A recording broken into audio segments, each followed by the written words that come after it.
अस्सलाम वालेकुम व्यूअर्स, कैसे आप लोग? उम्मीद करता हूँ आप सब खैरियत से होंगे। व्यूअर्स, अभी एनएमडी कैट बायोलॉजी का चैप्टर 1 हमारा कंटिन्यू है अबाउट सेलुलर स्ट्रक्चर्स। टॉपिक हमारा चल रहा है और अब हम डिस्कस करने जा रहे हैं माइटोकॉन्ड्रिया को कि व्हाट इज माइटोकॉन्ड्रिया।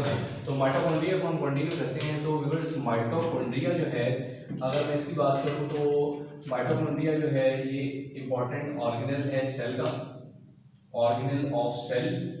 ये बहुत ही इंपॉर्टेंट ऑर्गेनल है। इसके अलावा जो माइटोकॉन्ड्रिया है ये डबल मेम्ब्रेन बाउंडेड भी है, डबल मेम्ब्रेन बाउंडेड। क्लियर? पीछे आपने देखा लाइसोसोम्स आपने पढ़े, आपने जो वैक्यूल है उसको पढ़ा, तो वहां आपको पता लगा था कि वो सिंगल मेम्ब्रेन बाउंडेड है, लेकिन माइटोकॉन्ड्रिया जो है वो डबल मेम्ब्रेन बाउंडेड ऑर्गेनल है। इसके बाद अगर मैं आपको बताऊं कि अगर आप इसको कंपाउंड माइक्रोस्कोप या इलेक्ट्रॉन माइक्रोस्कोप में स्टडी करें तो आपको ये अलग अलग जो अपीयरेंस है इसकी वो शो होगी।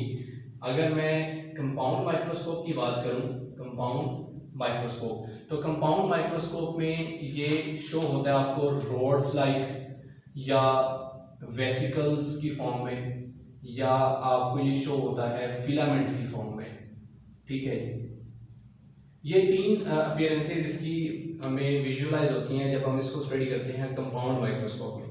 लेकिन जब आप इसको स्टडी करें इलेक्ट्रॉन माइक्रोस्कोप में, तो इलेक्ट्रॉन माइक्रोस्कोप में जैसे ही आप इसको स्टडी करें तो ये एक कॉम्प्लेक्स अपीयरेंस शो करता है, और उस कॉम्प्लेक्स अपीयरेंस में इसकी टू मेम्ब्रेन्स शो होती हैं, जिसमें एक इसकी मेम्ब्रेन होती है आउटर और एक इसकी मेम्ब्रेन होती है इनर।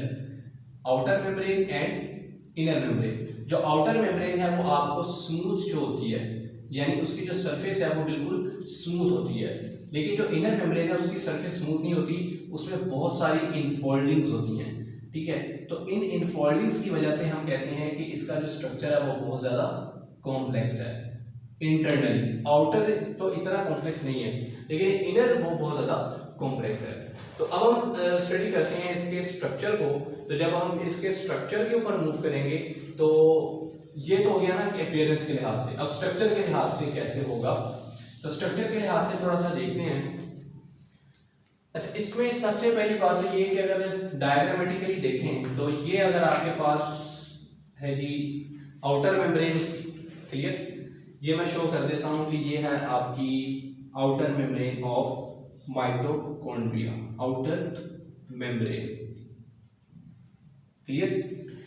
इंटरनल इसको अगर आप देखें तो इसमें बहुत सारी इनफोल्डिंग्स हैं। वो इनफोल्डिंग्स कुछ यूं हैं, ये आपके पास इसमें बहुत सारी इनफोल्डिंग्स हैं।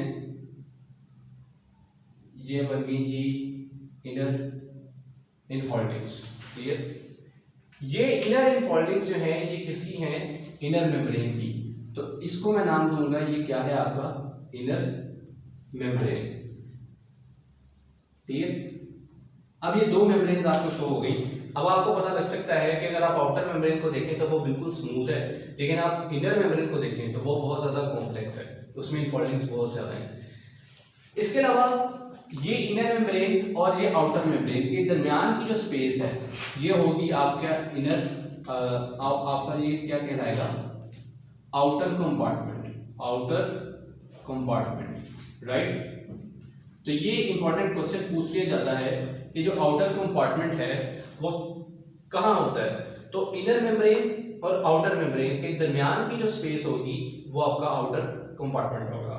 इसके बाद जो आपका इनर मेम्ब्रेन के अंदर वाला सारा हिस्सा है वो आपका इनर कंपार्टमेंट होगा, inner compartment, right. Inner compartment को एक और नाम भी दिया जाता है, उसे हम कहते हैं कि ये आपका क्या है? मैट्रिक्स। क्लियर? Inner matrix. तो ये आपकी होगी डिस्ट्रीब्यूशंस। अब जो ये इनफोल्डिंग्स बनी हुई है, ये इनफोल्डिंग्स जो बनी हुई है, इन इनफोल्डिंग्स को नाम दिया जाता है क्रिस्टी का। ये क्या है? नहीं, क्रिस्टी। क्लियर? अब जो क्रिस्टी है इसकी कॉम्पोजिशन बड़ी इंपॉर्टेंट है। क्रिस्टी बनी होती है लिपोप्रोटीन्स की, लिपोप्रोटीन्स की, और साथ ही साथ इसके अंदर कुछ एंजाइम्स होते हैं, और इन एंजाइम्स में मोस्टली जो एंजाइम्स है जैसे एटीपेज वगैरह इसमें पाए जाते हैं। क्लियर? जो ये इनफोल्डिंग्स हैं, इन इनफोल्डिंग्स के अंदर अगर आप थोड़ा सा देखें तो आपको इस तरह से कुछ ये पार्टिकल्स नजर आएंगे इसके साथ अटैच्ड यूं, ठीक है जी। इस तरह ये सारे पार्टिकल्स हर जगह पे होंगे। जो ये पार्टिकल्स हैं, ये वाले पार्टिकल्स, ये पार्टिकल्स जो आपको नजर आ रहे हैं, इनको हम कहते हैं these are the F1 particles. F1 particles, इन F1 पार्टिकल्स में ये एंजाइम होता है एटीपेस। क्लियर।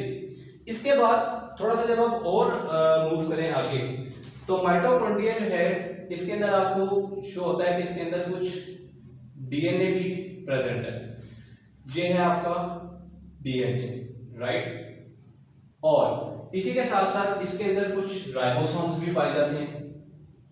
ये मैं मेंशन कर देता हूं कि दीज आर द राइबोसोम्स। ये जो डॉटेड स्ट्रक्चर है ये क्या है, राइबोसोम्स।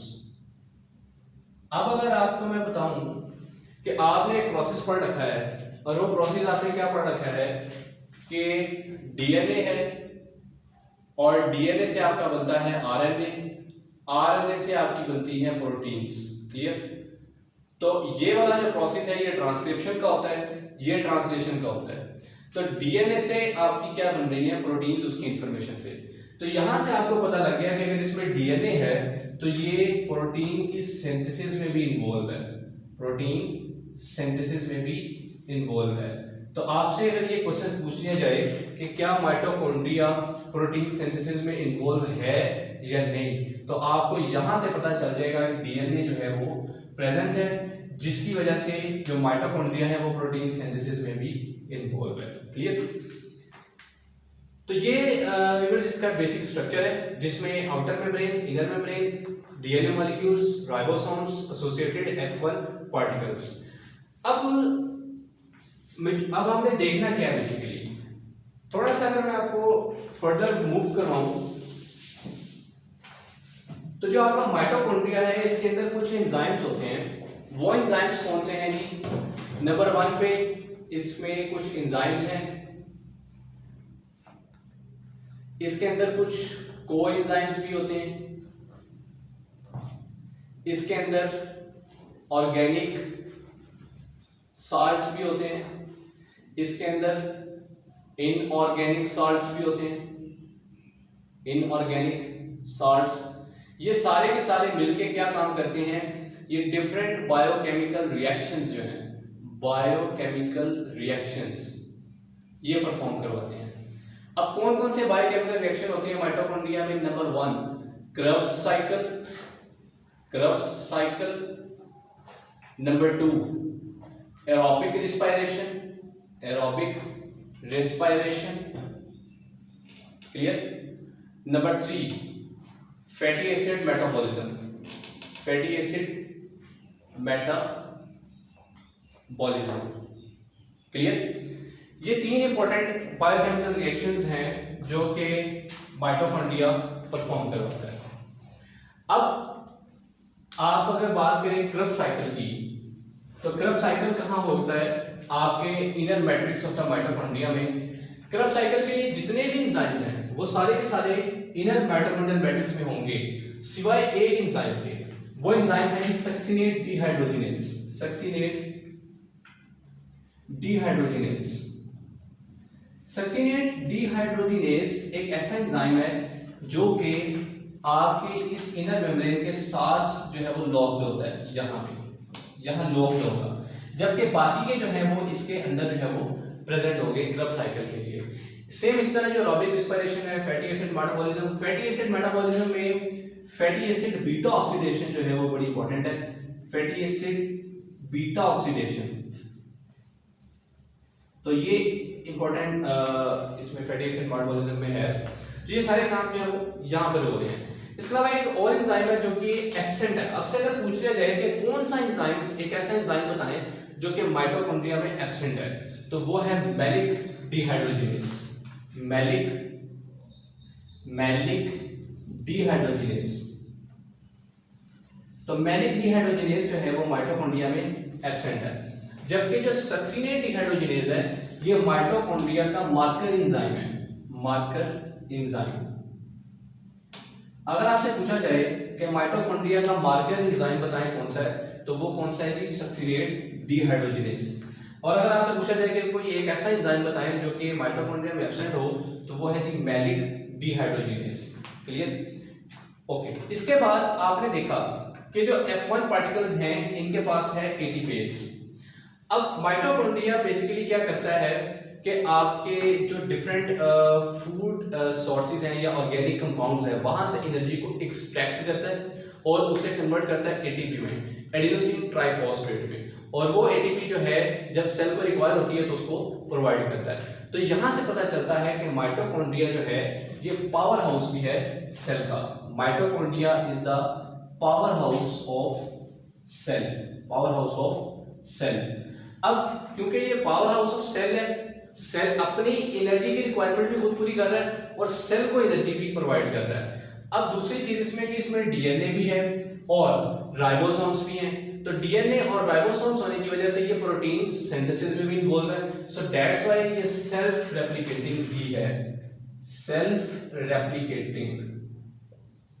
आपसे अगर पूछा जाए कि माइटोकॉन्ड्रिया सेल्फ रेप्लिकेटिंग क्यों है, तो उसकी वजह यह है कि उसमें डीएनए और राइबोसोम्स हैं जो कि प्रोटीन सिंथेसिस कर रही हैं। आपसे अगर पूछा जाए कि why mitochondria is a power house of cell, तो उसकी वजह यह है कि माइटोकॉन्ड्रिया एटीपी प्रोड्यूस कर रहा है, एनर्जी प्रोड्यूस कर रहा है, एटीपी एडिनोसिन ट्राइफॉस्फेट। इसके अलावा एक थर्ड इंपॉर्टेंट चीज जो मैं आपको बताता चलूं वो ये है कि एक होती है आपके पास स्पेंट एनर्जी। स्पेंट एनर्जी, ये स्पेंट एनर्जी क्या होती है? स्पेंट एनर्जी ये होती है कि फॉर एग्जांपल आपके पास एटीपी था, ठीक है, एटीपेज एंजाइम ने क्या किया कि इस एटीपी को ब्रेक डाउन किया और ये कन्वर्ट होगी एटीपी में, ठीक है। अब जो एटीपी है ये लो एनर्जी कंपाउंड है जो कि स्पेंट एनर्जी मॉलिक्यूल है। तो इसमें अगर आप एक फॉस्फेट ऐड करें तो ये दोबारा आपके पास क्या बन जाएगा? ATP adenosine triphosphate. तो ये एटीपी स्पेंट, माइटोकॉन्ड्रिया क्या करता है कि ये जो स्पेंट एनर्जी का मॉलिक्यूल है एटीपी, इसको रीजनरेट करता है इनटू एटीपी एडिनोसिन ट्राइफॉस्फेट। तो ये भी इसका इंपॉर्टेंट एक फंक्शन है, ठीक है। तो ये इसके इंपॉर्टेंट जो हमारे सारे फंक्शंस थे, ठीक है, जिसमें स्पेंट एनर्जी भी आ गया, आपके ये सारे इसके फंक्शंस आ गए। इसके बाद माइटोकॉन्ड्रिया जो है ये आपका यूकेरियोटिक सेल जो है उनमें एग्जिस्ट करता है, प्रोकैरियोटिक सेल्स जो हैं वहां पर इसकी एग्जिस्टेंस नहीं है।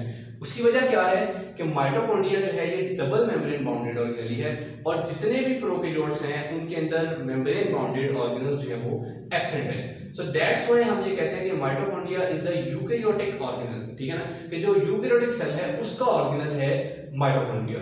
तो ये इसके सारे बायोकेमिकल रिएक्शंस हैं जो यहाँ पर परफॉर्म होते हैं। इसके बाद अगर आपसे पूछा जाए कि क्रेब्स साइकिल कहाँ परफॉर्म होती है, तो वो आपके यहाँ पर परफॉर्म होती है। तो मैंने सारी जो लोकेशंस हैं डिफरेंट वो आपको सारी जो है वो गाइड कर दी हैं। आपको सेल्फ रेप्लिकेटिंग का भी बता दिया, पावर हाउस ऑफ सेल है ये भी बता दिया। तो ये आपके कुछ इंपॉर्टेंट जो एमसीक्यू के लिहाज से वो भी चीजें हैं। इसके अलावा एक और इंपॉर्टेंट एमसीक्यू आता है कि ये बताएं कि जो साइज है इसका माइटोकॉन्ड्रिया का या इसका जो नंबर है वो किस चीज पे डिपेंड करता है। तो इस केस में आप आंसर देंगे कि the size and number of mitochondria depends on the physiological activity of the cell, ठीक है, कि सेल की जो फिजियोलॉजिकल एक्टिविटी है, फिजियोलॉजिकल एक्टिविटी ऑफ सेल, तो फिजियोलॉजिकल एक्टिविटी ऑफ सेल जो है इस पे डिपेंड कर रहा है माइटोकॉन्ड्रिया का साइज और नंबर। ये बहुत इंपॉर्टेंट एमसीक्यू है जो पूछा जाता है, अक्सर बोर्ड में भी आता है और एंट्री में भी ये पूछा जाता है। तो व्यूअर्स ये हमारा टॉपिक था टोटल माइटोकॉन्ड्रिया का। नेक्स्ट टॉपिक हमारा क्लोरोप्लास्ट का होगा, तो उसमें हम इंशाल्लाह अगेन आपसे मिलेंगे। इजाजत दीजिए, अल्लाह हाफिज़।